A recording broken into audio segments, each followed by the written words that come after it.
Love and Immunity Beloveds, Part 3 to Truth Series. Human rights. What is a human right? A lot of us don't realize that a human right is life.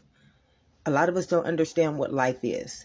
You being a human and being the being makes you life. Being the being of the human makes you life, which means that this body and the consciousness inside of this body makes you human rights. And this is something that we are not taught. This is something that many don't understand. And this is something that a lot of people outside of us are leading us out of our human rights. We have been following a practice so inhumane that we would give our rights over to a government. We would give our rights over to churches. We would give our rights over to schools. We would give our rights over to everything that's taking us out of our human right and putting us into inhumane practices. Number one, the first human right is life within this perfect kingdom called the body. A lot of you guys don't understand that you are a DNA. This is a biological entity of life. This means that you are existence. Without you, the body, and without the DNA of this body, there would be no existence, beloveds. There would be no life. There would be no form of life. And this is something that you don't really understand makes you're living in inhumane practices. For number one, you do not know who you are.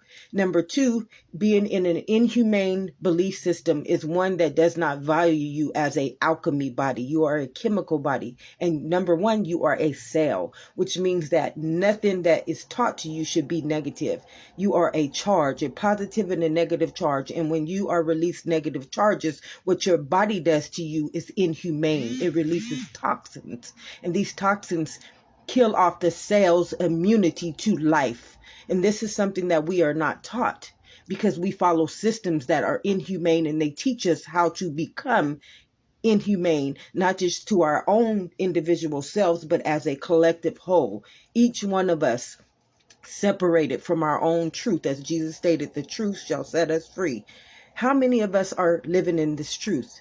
When we have to fight for human rights, beloveds, then you know this is an inhumane system, an inhumane program that we have been following, honoring, and giving our votes to, giving our living substance to, and using this as a way to create life. Life is inhumane for each and every one of us. Number one, we're separated from our own living truth. Number one, you are a cell. How does a cell regulate its system, its body? How does a cell live life in purity, in perfection, in peace, and in harmony? God bless us all.